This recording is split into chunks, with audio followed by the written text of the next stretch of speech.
What's up, everyone? Today we have a Toro with a Kohler 149cc engine on there that needs a carburetor replacement because the owner said he tried to clean it multiple times, but it just wasn't working. So I asked him if he wanted a good one or a good expensive one, and he said just a good one. And so we have an aftermarket one here. My apologies, I did start removing everything, and I realized that the sound was not on, so we are kind of 50% in, but I guarantee you I'll show you in reverse what we have already done, so you're only going to miss a little bit. More or less, this is what we did. This is the carb that came off. It has a choke linkage on there, which I'll show you a little bit more in detail how to install that. But the new carb has this little piece. It's escaping me the name of it right now, but it's installed. It's going through the choke linkage right now, and it has two screws on it that screw directly to the carburetor. And so far, that's pretty much all that you missed. We are going to put together the choke mechanism, the throttle, put the fuel line back on, and then we'll take it over from there. So the first things first is this choke linkage is kind of annoying, but it's important, so I have to deal with it. More or less, you have to put it through, and then it has to go all the way through, so the top loop is like that. If you don't, it will just fall out. Now that's like that. We're going to take it, hold it with our thumb or something, make sure the gasket's there, which it is, and right here is where that linkage needs to go. We're going to bend it. Well, not bend it, just actuate it, I suppose. There we go. And we need to put the other end of it inside until it goes like that. So that part's not all that hard. Next part is you need to hold the throttle pretty much wide open. That way the throttle linkage, can fit into this little hole. It's more or less exactly the same as a Honda. And on the bottom of that, there's a little tiny hole for this spring. Put that there, and voila. So now that we have that on there, we need to put this bracket, which has two of these tiny little T20 screws. I like to start from the furthest one back. It's usually the hardest one, so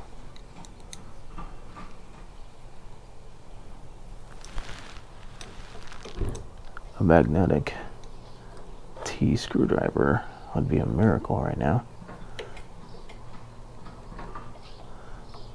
Lift it up to kind of hold it in place a little bit while I do this. There we go. Now when that's like 3/4 of the way, we take the other one. The other one actually goes underneath the choke. So we need to move the choke out of our way and install the other one. And I'll show you on the top of the other carb what I mean. Actually, no, I'll just show you once it's done. How's that? These are very easy to strip out, so they just need to be tight, that you don't need to really, put all your effort into them.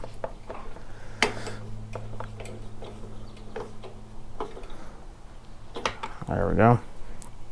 So now we have screw number 2, screw number 1, these two, that little slot right there is what I was talking about. It needs to slip over the linkage. Our choke linkage is there. Our choke is closed.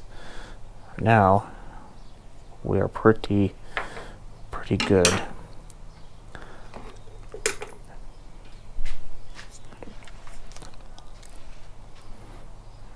Now what we need to do is put our gasket back on and connect our fuel line. We're gonna remove the clamp, make sure we're not leaking before we do anything else. Let's make sure to put our clamp where it needs to be, except this does need to be facing down. I do believe it interferes with the cover. Part that does interfere is there's also a line right here. If the clamp is facing the other direction, you won't be able to mount it flush. So if you're having a really hard time, don't just wail down on it. Stop and look and see if that is your problem.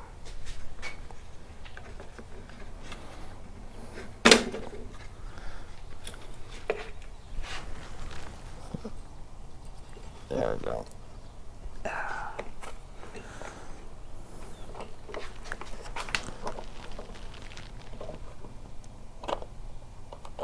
There we go.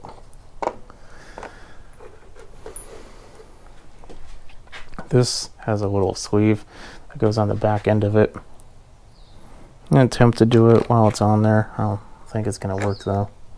At least not very well. But let's give it a try. If not, I'll just take it back off and we'll try it again. Nah, I'm not even going to try it. It's not going to work. We'll just do it here.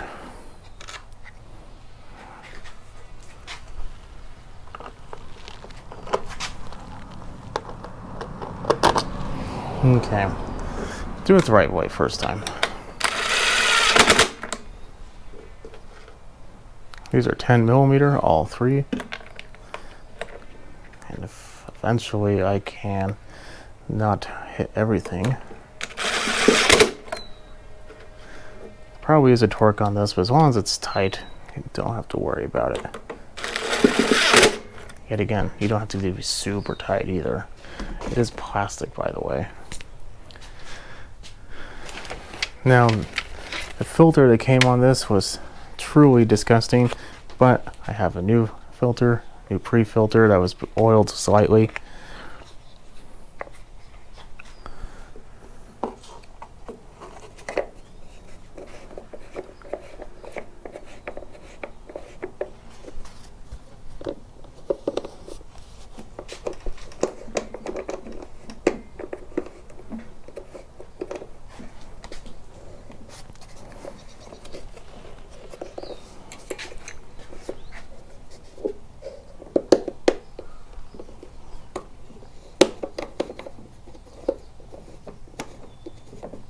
There we go.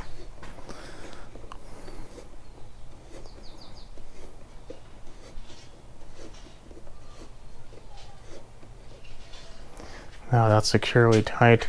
I did double check the oil. It does have good clean oil in there, so that's a bonus. So we should be ready to give it a pull, and then we will just take it from there. Fingers crossed what he told me was right, but he told me that he was able to get a starting fluid and then just die, so he cleaned it 2 times. Same exact thing happened. He just brought it to me because he didn't know which carburetor to buy. He's a pretty smart guy, so I kind of took him for his word. Which, I'll just knock on some wood right now.